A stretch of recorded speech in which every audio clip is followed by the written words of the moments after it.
All right, 2 o'clock. Welcome in everybody from the online world. Man, we got a good crowd today. We increased our turnout by 2.5 times. We got 5 people here today instead of 2 yesterday. So man, good showing. Welcome back to your favorite class. Yes, ME2001. We're going to start in on real material today. We'll start in on the vector math notes. So I posted some new notes to Canvas. Hopefully you have seen those or taken a look at those. If not, they're there for your viewing. We're going to start in on those notes today.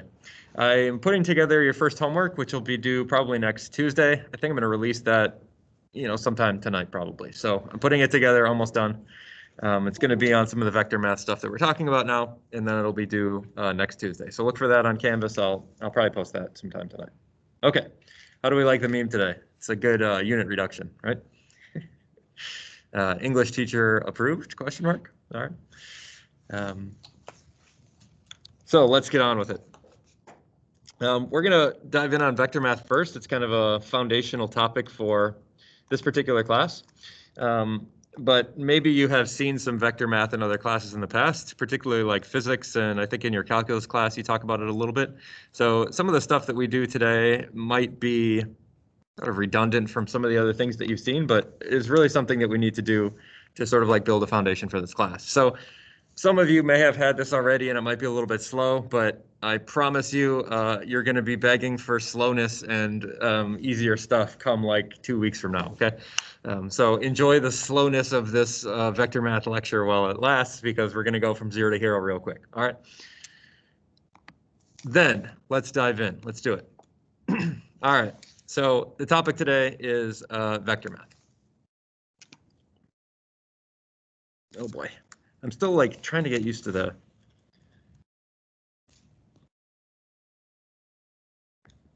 my handwriting is just not, I need to like the right height for the table for my handwriting to be good on this pad. So give me a little time, the handwriting will improve over time, I promise, it usually does. All right, so today the topic is vector math. And the first thing that we need to talk about before we dive in on vector math is particles. So we need a couple definitions first on our way. So first thing we're going to do is we're going to define what is a particle.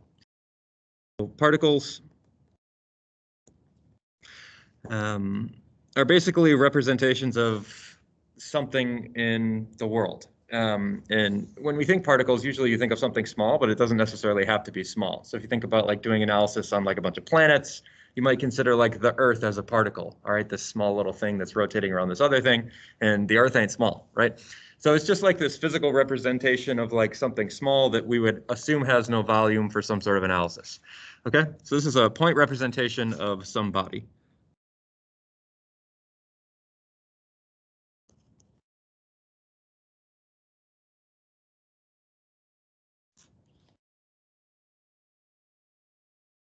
And as I mentioned, not necessarily small.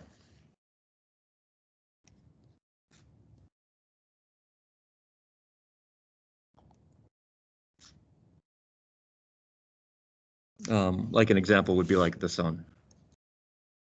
Ergo, we're getting Latin in here. Usually for analysis purposes, when we talk about particles, we're assuming they have no volume, all right? So usually assume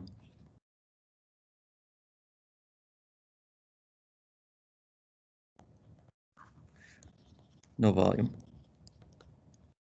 And this thing is like sliding all over the place too. Oh, it's gonna be a headache. Okay.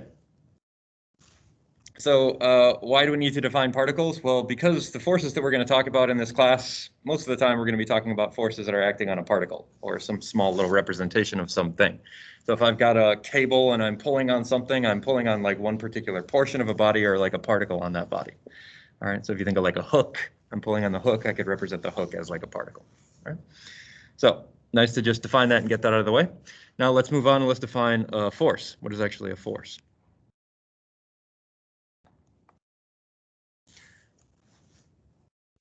So a force is more or less just an action of one body on another or one particle on another, as the case may be.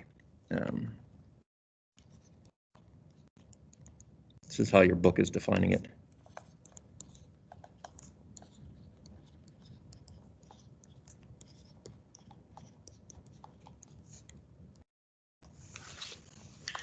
And these forces have some initial point of application and some place where they're acting. Okay, so if I point my finger on this table, I have a force that has a particular location where that point is acting. And so it has some point of application.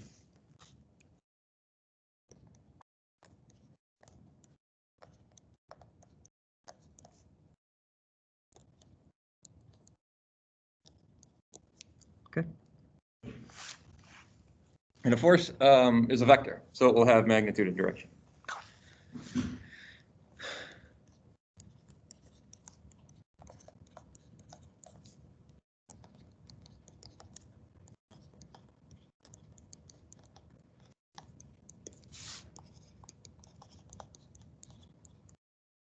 It seems silly to kind of like define all these things, but I think it's kind of a good thing to do. All right. When you have a force, and a force acting on a particle is what we're going to sort of talk about to start with in this class. That force is going to act on what's known as a line of action. So we also have to define here line of action.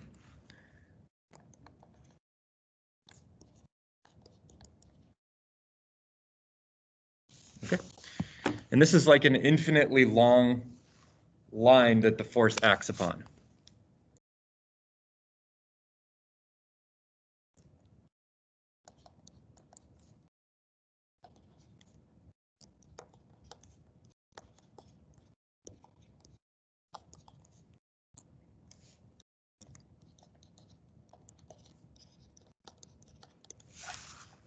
Okay, so we can make like a little model to sort of show all of these various things. And we're going to draw a lot of forces, a lot of particles, and a lot of line of actions in this class. So you'll get used to this, and this will probably be like overkill, I think, at this point, but good to sort of see it in action. Okay, so here we go. Let's assume we have some particle that I'm going to represent as some point, and I'm going to call it particle A or point A. All right.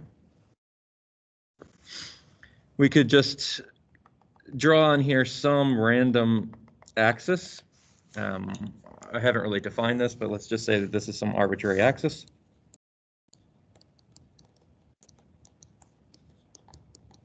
Usually you might call this the x-axis, yes? This horizontal axis, usually we call the x-axis. And let's say that we have some force that's acting on this particle. Usually a force would be represented as like an arrow or a vector in space. And so we'll just assume that we have some planar force that's acting. And here is my force. So you notice I have some directionality to it, and I have it acting in with some sort of magnitude. Okay, so let's give it some magnitude, I don't know, 10 pounds. All right, so it's got some direction, it's got some magnitude. There we go, we got ourselves a force. That force is acting on a particular line, and we could also accentuate that line here. And this here would be the line of action.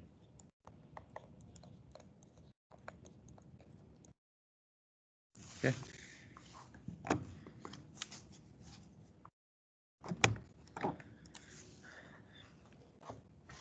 All right, so this is a pretty simple diagram kind of showing all of our things that we sort of defined so far. Okay, now that we got some of the definitions out of the way, let's talk about actually doing some math with these guys.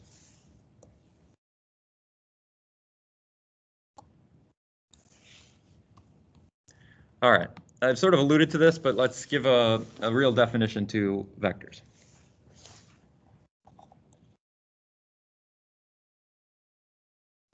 All right, so vector is a mathematical expression that has magnitude and direction.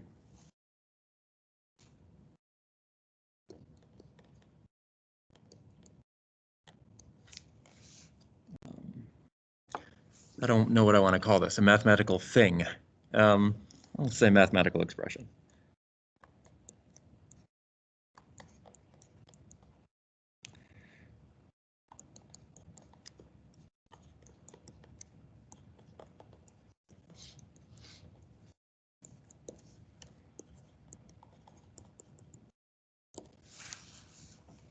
Okay, so a force is an example of a vector.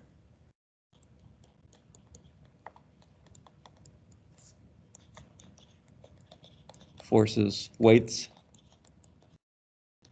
are examples of vectors. We'll talk about this later, but moments, which we'll define later. in this class, all examples of moments, or of vectors. They have magnitude, they have direction. So if you're going to define a force, you're going to define a weight, you're going to define a moment, you need to give me both magnitude and direction. All right. So let's talk about some mathematical relationships or expressions that we can use with vectors. If we just, for instance, have some random arbitrary vector here in space.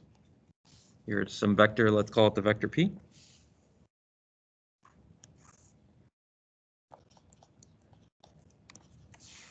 Okay, it has some magnitude and some direction. I need a way in this class to indicate that I have drawn a vector or somehow use a specific type of variable to show that I am defining a vector. Usually, like in your textbooks, variables that define vectors are like bolded, right? So like a big bold P or a big bold Q is typical for vectors. I can't really do that on this writing pad. So if you ever take a class with me now or in the future, I express vectors on a writing pad by putting a bar over the top of the letter. Here, this vector P, I'll put a bar over the top to denote that it's a vector. All right, so you'll see me do that pretty consistently in this class when I'm making my drawings and when I'm talking about this, just so that you know that I have both magnitude and direction associated. Sometimes you see it with an arrow over the top. Sometimes you see it with a bar over the top. I like doing the bar. It's just kind of my preferred method. All right. Equal vectors are vectors that have the same magnitude and direction. They do not necessarily need to be on the same line of action.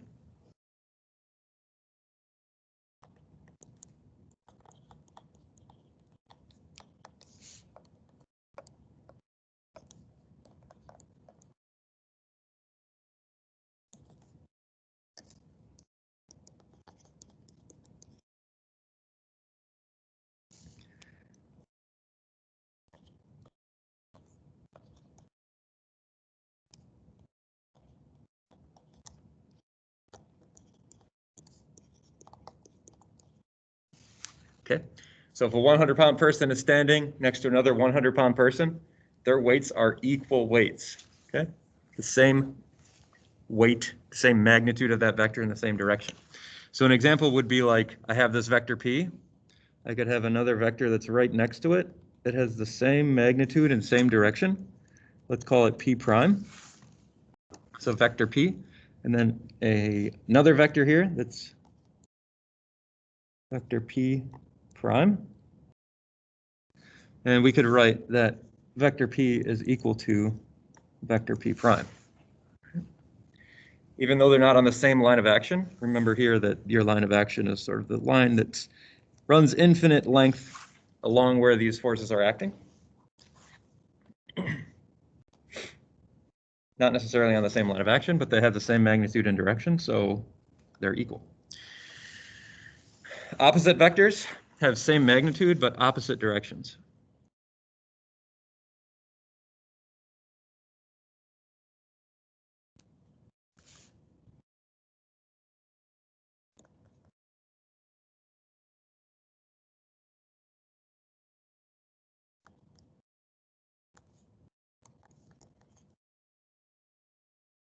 Okay, again, don't need to be on same line of action.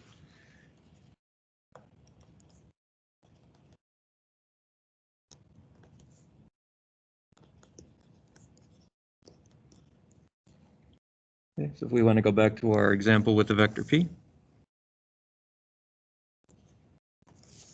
Here's P. We could have another vector right next to it. Here that is P prime. And we would say that these two guys are opposites.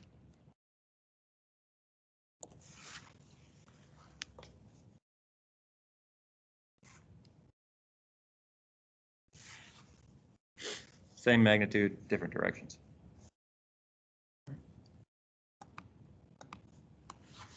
Okay, now let's talk about some operations that we can do. We can add vectors.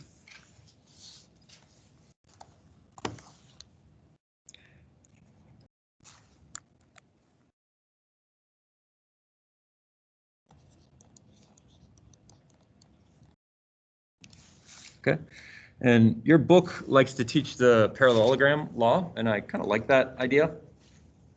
it sort of is a nice graphical representation of what's happening when you add two vectors together. And so this vector addition, I'll say, follows the parallelogram law, and I'll explain what that is in here just in a second.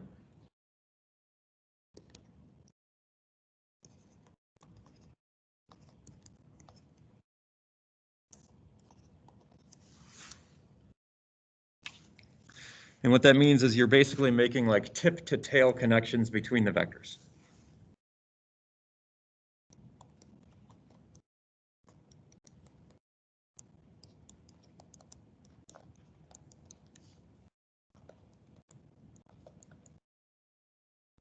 Okay, an example might be like here, if I have, again, my particle, which is point A, and I have some vector here that is like a vector P, and I have over here a vector which is the vector Q. Then if I added them together, I can add them together by either taking the tip of Q and adding it to the tail of P, or taking the tip of P and adding it to the tail of Q. Either way, it would kind of look something like this. If I wanted to sort of like relocate Q and add it to the end of P, I would just sort of draw it like this. Okay, it would be sort of like the representation of Q. And so maybe I'll draw this in like a blue color. So it's just like relocating Q, the base of Q to the sort of tip of P. So here is again like your Q, but just relocated. Remember, this is an equal vector, even though it's not on the same line of action. So we're free to sort of like move it in space as long as it's still pointing in the same direction. And you could also do the same thing by sort of relocating where P is and putting P at the tip of Q.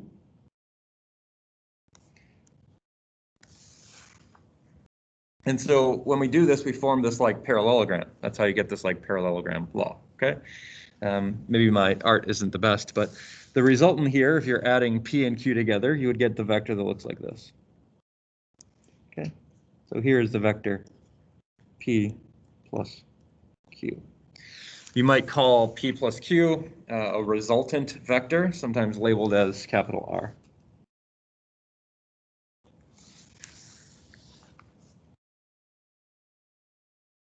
So that's how we add vectors together. As you can see, this process is commutative. So here we'll say vector addition is commutative.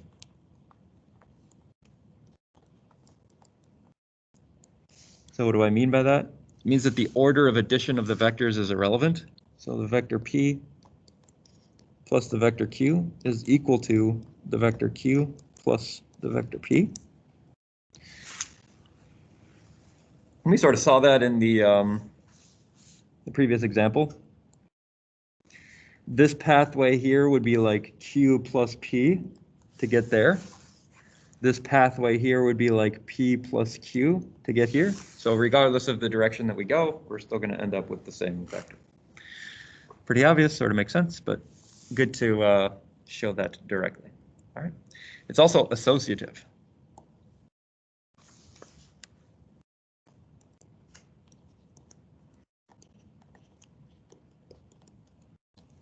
All right. What do I mean by that? Well, now we need three vectors to really hammer this home. But the idea is if we have three vectors, P plus Q plus, let's say, vector S,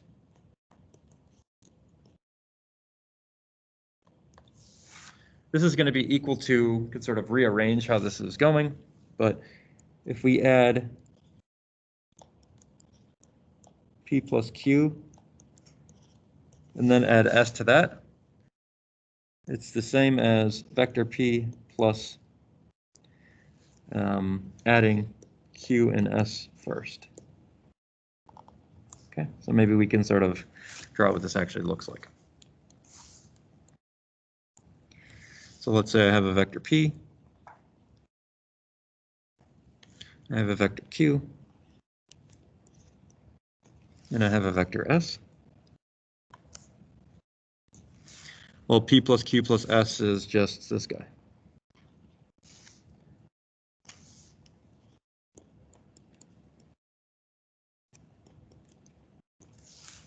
All right, pretty simple. This is the same as P plus Q plus S. So if you saw something like P plus Q, that would be this guy here. Okay. So we can sort of see that and label that as, maybe that's not so great. Try to keep the same sort of dimensionality. Here's P plus Q. And then your S giving you the same sort of resultant.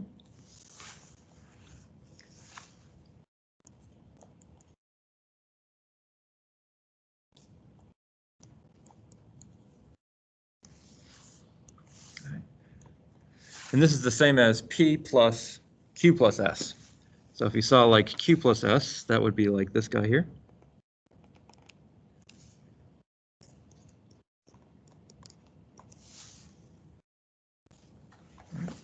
So if you had P plus Q plus S,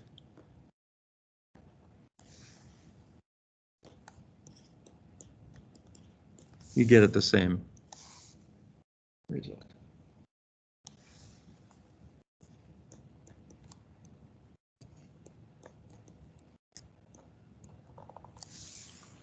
I know this seems very elementary, but enjoy the simplicity while you have it, okay? All right, continuing. You can scale the magnitudes of vectors by multiplying them by scalars. All right, so vectors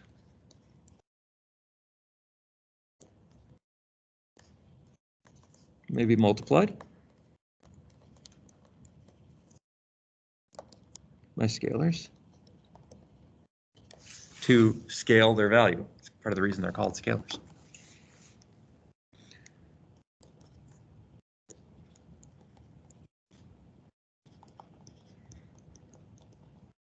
To change their magnitude.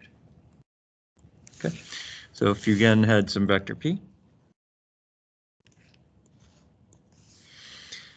then you could multiply P by some value, let's say 1.5, and you would get a vector 1.5 times as long. Okay, so scalar multiplied, man, that looks a little bit more like 2. 2p or not 2p? That is the question.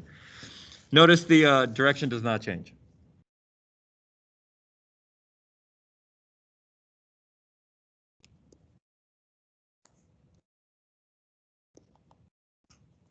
All right, we still have the same like general directionality.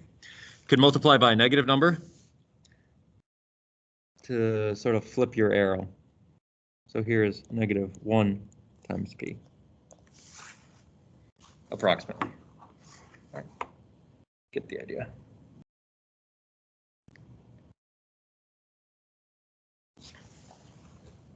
All right. Last thing that's going to be useful, especially for us in statics, is that multiple vectors that are acting at a single point can be resolved into a single vector. It will be very useful for your analysis here. So multiple vectors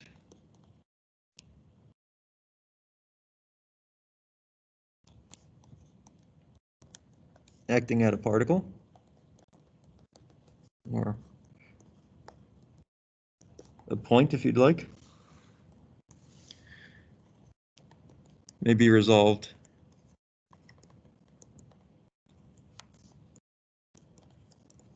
into a single resultant force, or I'll say resultant vector. Obviously, we're going to be dealing a lot with forces in this class, but I'll just keep it general as a resultant vector. So here you've got some particle. Let's say this is particle A, my favorite particle. And you've got multiple sort of vectors that are acting on this guy. So here is P, here's S, and we have Q here. Can you see all right over there? Is this like big enough for you? Yeah, you're good? Okay. Well, you might sort of rearrange this to show like P plus Q plus S, right? P plus Q plus S, giving you this guy here, because your just resultant force R.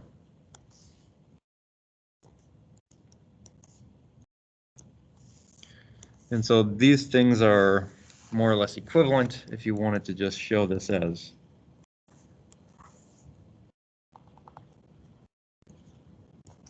in terms of mathematical analysis, what's happening here is the same mathematically as what's happening here. So in statics, this is very useful because if you have like many forces that are acting on something and you're like, dang, that's complicated, I don't want to deal with that. Just resolve them into this single resultant force R by like adding them all together, and you can make yourself, or you make your analysis a lot easier at that particular point. All right, cool. Continuing, other vector properties that we're going to deal with here, or talk about. So we've just kind of talked about combining multiple vectors into one, but you could also take one vector and split it into many other vectors. Important in this class as well.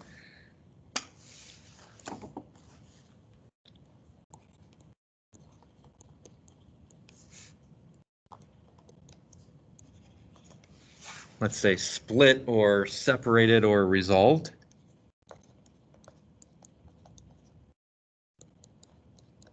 Into components.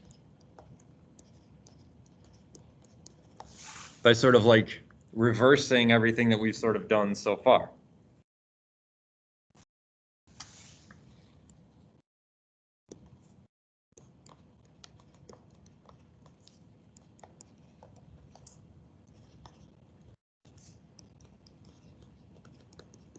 Which together have same effect on the particle. Okay, so what do I mean by that? All right, well, here I'll go back to my favorite particle, particle A. And let's say that we have some force that's acting. Let's just call it capital F. Well, I can resolve that force into, who knows, maybe I'm interested in resolving it into like XY components. So maybe I have two forces that I can resolve from this. And let's call this like P and Q. Well, I know that P plus Q is equal to F. So if I'm trying to do like some analysis in just the X direction or some analysis in just the Y direction, maybe I want to break down that force F into its individual components so that I can sort of make my life easier and analyze maybe just an X direction or just a Y direction. And it doesn't necessarily have to be just an X direction or just a Y direction. You could do some crazy stuff where you separate this force not into like X and Y components, but maybe some weird, not necessarily orthogonal directions. Maybe you have like, I don't know, this guy plus this guy. Okay, so maybe here's like a P and a Q that together would resolve F. Who knows? Some weird directionality. They don't necessarily have to be 90 degrees with each other. There's some other kind of weird examples in the notes if you want to look. All right.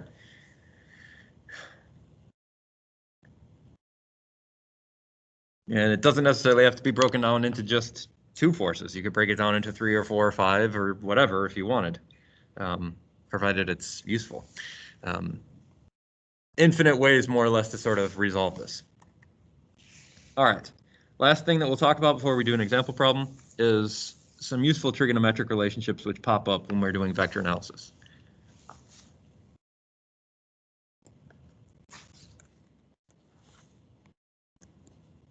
Oh my goodness.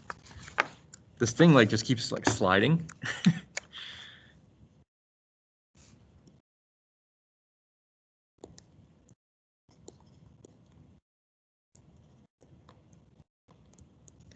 And you probably have seen these before. I'm hoping you've seen these before. Law of sines, law of cosines. You guys talked about that at all in any of your classes? Law of sines, law of cosines? Yeah, a little bit. Okay. Let's bring it home here. So this is specifically for all triangles. We're not limiting ourselves to right triangles here. This is for all triangles, law of sines and law of cosines applies. We'll start with law of sines.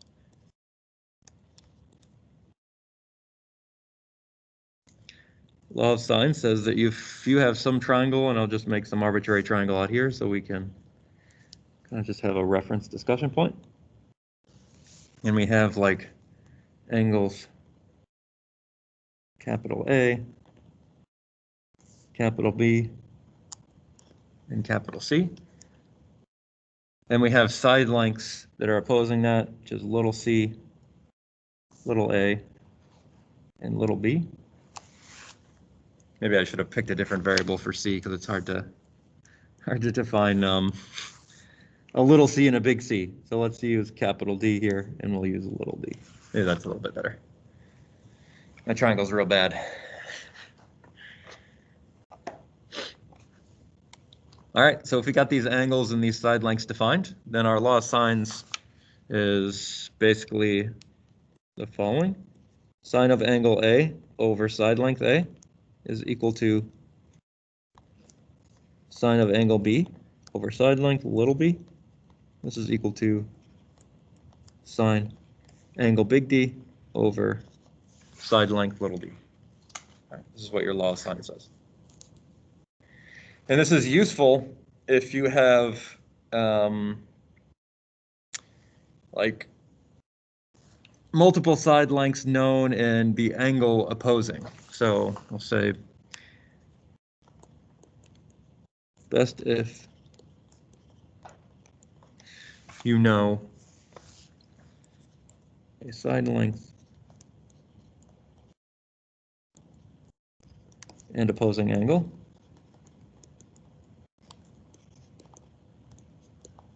Plus one additional piece of information.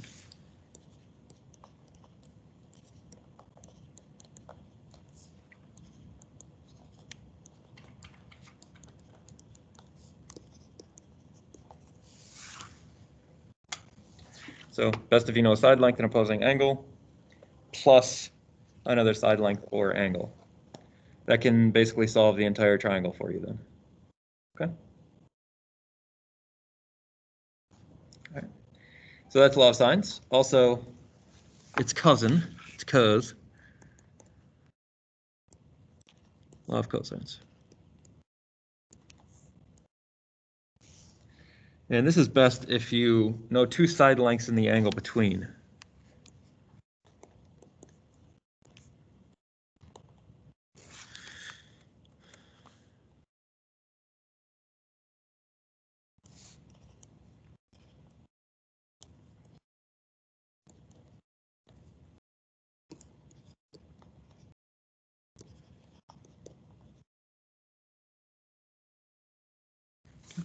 So the formula here is, if you, let's say, want to know side length little d, so little d squared is little a squared plus little b squared minus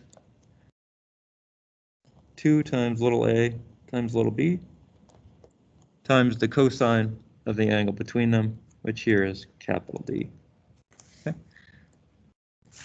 So there's your law of cosines. Guys seen that before?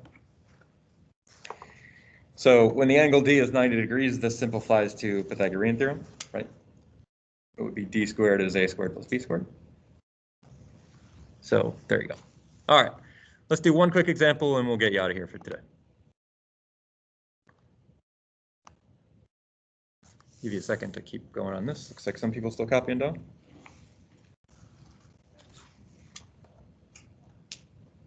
Okay. So here we go. We'll try this very simplistic sample problem. We got two forces, P and Q, that are acting on this bolt at A, and I want to determine the resultant force here. I'll give you a second to sort of copy this picture down, and then we'll attack it.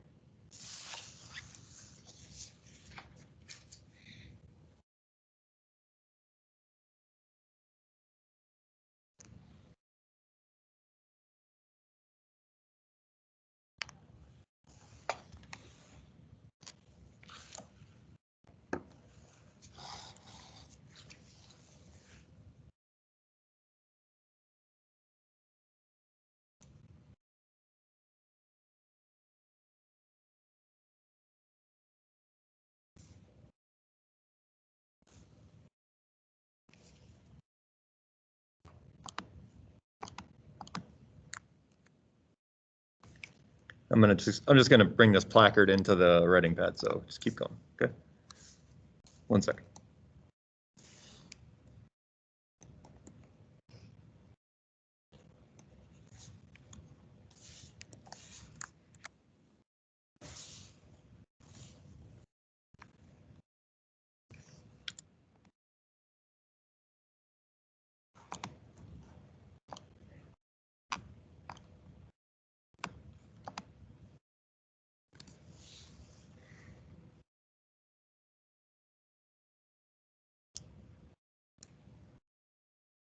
Okay.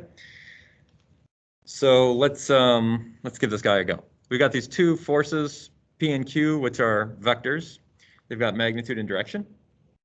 They're acting on this point A. So we're going to say A here is our particle that the forces are acting on. We want to determine the resultant. And remember, with resultant, we're typically going to use the variable capital R.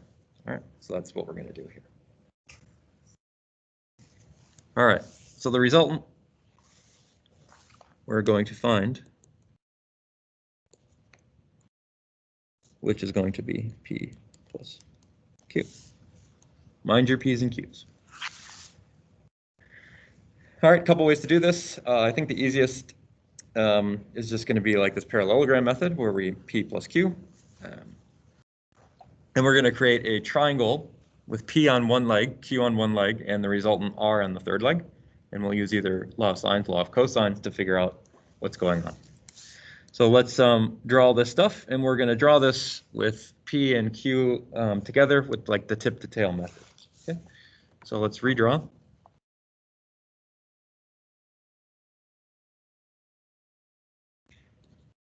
With P and Q, tip to tail. All right. So I'll try to make my picture nice and big here. So here we've got point A, and I just have to pick one of these two to start with. So let's start with just the one that we sort of hit first on the counterclockwise pattern here, and that would be vector P. So here we've got vector P, and I'll make this a little bit bigger.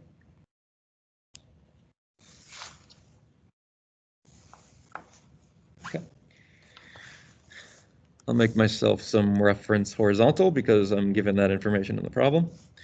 And I'm told that this angle here, given to me in the problem, is 20 degrees.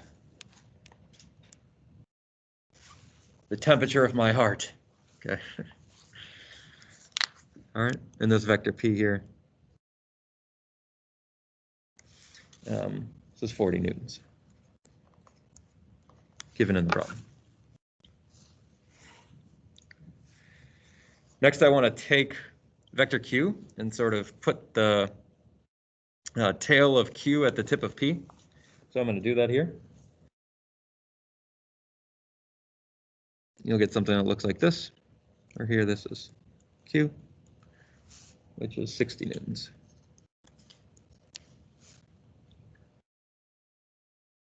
And if we go back up to the picture,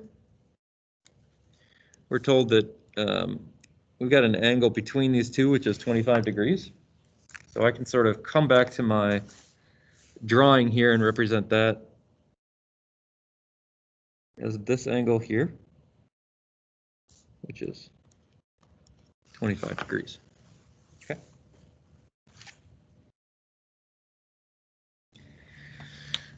So my resultant then, what I'm actually after, is this guy here.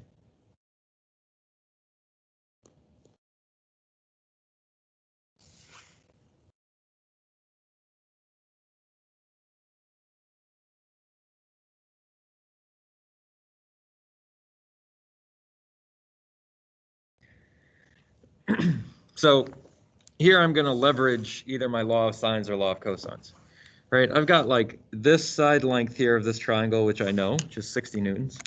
I've got like this side length of the triangle, which I know, which is 40 newtons. It would be nice if I had the angle between them or some other angle inside the triangle. Well, I sort of already have that. I think it's sort of easy to see here that this full angle would be 180 degrees. and less the 25 degrees of the problem, that the angle that exists here on sort of this inside edge of the triangle is going to be 180 minus 25, which is 155 degrees.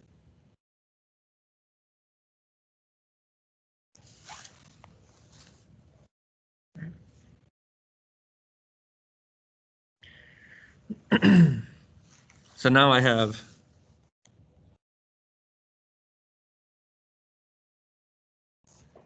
two side lengths,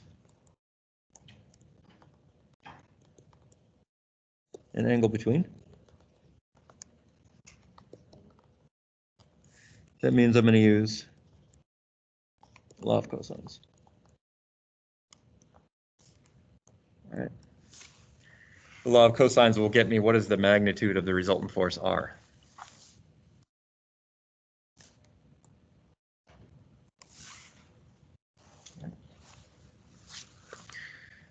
So let's do that.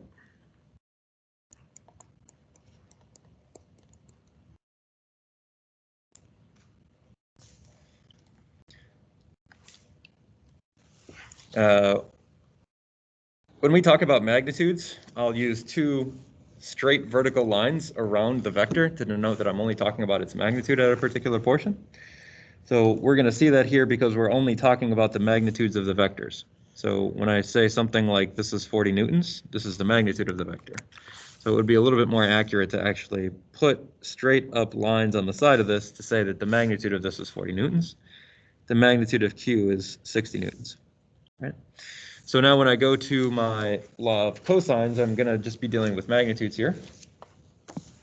So here, my law of cosines, the magnitude of my resultant force squared, just sort of like the this leg of the triangle here,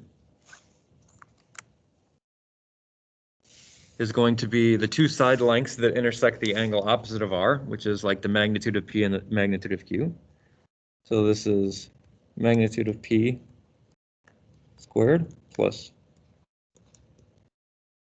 magnitude of Q squared minus 2 times magnitude of P times magnitude of Q times the cosine of the angle between them, which we found before, 155 degrees.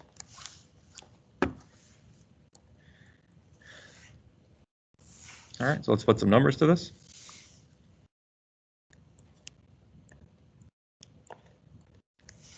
All right, P has a magnitude of 40 newtons.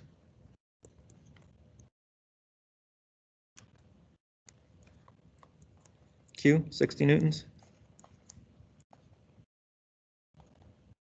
Minus 2 times 40 newtons times 60 newtons times the cosine of the angle between them.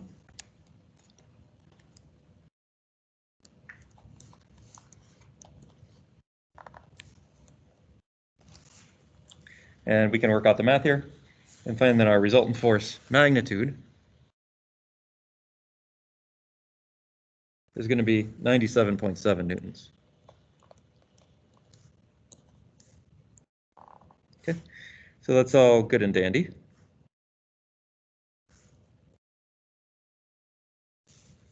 Okay, my question is, are we done or not?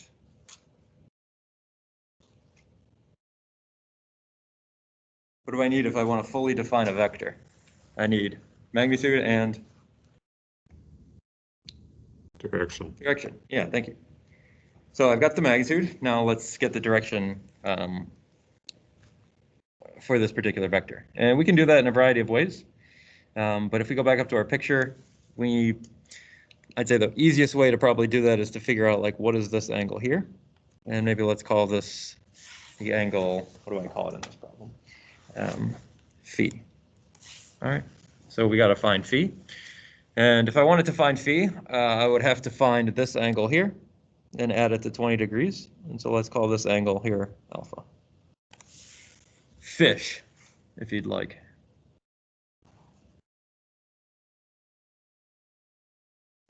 All right, if I'm trying to calculate the angle alpha, I could do that in a couple ways. I could use law of cosines by taking, what I know is my magnitude of my resultant, what I know is, the magnitude of this force P, and the magnitude of Q, which is opposing that angle. I could figure out, using law of cosines, what that angle of alpha is. Or I could, a simpler method is to use law of sines, where I'm looking for alpha, and here's the side length of the triangle opposite. And I also have like the resultant force and the angle opposing it, 155 degrees. And I generally think law of sines is a little easier to work with, so let's do law of sines with that information. So to find alpha, law of sines.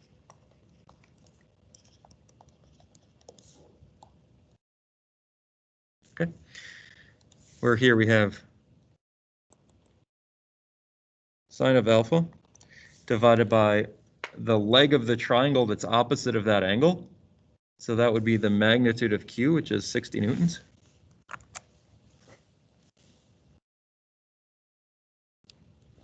Equals, here I have sine of 155 degrees. This is another angle I know, 155.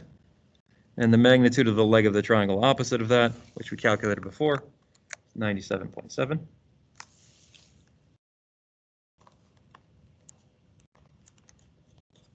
I trust that you can work the math here. You'll get an angle for alpha here, which is 15 degrees. Okay. So I'm not quite done because that's just that small little angle that exists inside of the triangle. All right, that's just sort of this little angle here. I need to add that to this original 20-degree angle to sort of get me back to the horizontal. And so then I would say that phi is just 20 degrees plus 15 degrees. Here is 35 degrees. All right. So altogether, I would say that the resultant vector R is the magnitude, 97.7 newtons, acting, let's write it out full, at 35 degrees above horizontal. All right. And that would be my final answer.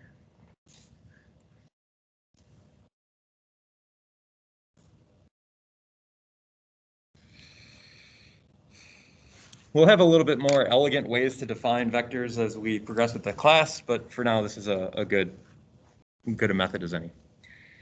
Okay, it's 2:50, so that'll do it for today. Thanks for coming. We'll do some more examples tomorrow and talk about unit vectors tomorrow. Look for the homework tonight. I will post it. Thank you. Blender for. What do I use Blender for from the audience? I do some video editing for a variety of things, but lately I've used it a lot for classes that require labs. So I've been recording a lot of lab videos for like ME2005, which is a mechanics materials class, and then blending videos together. I did some video editing for a composite manufacturing demonstration that I did for ME429, which is a composite class. So just random odds and ends here and there. You do some video editing? I love 3D modeling. 3D modeling? Okay, yeah. Whether it's AutoCAD or anything. Yeah, Blender's pretty awesome for being free. Oh yeah. Like, it's one of the best like free softwares I think I've ever. You can go so Yeah. in depth into crazy stuff with it. Yeah.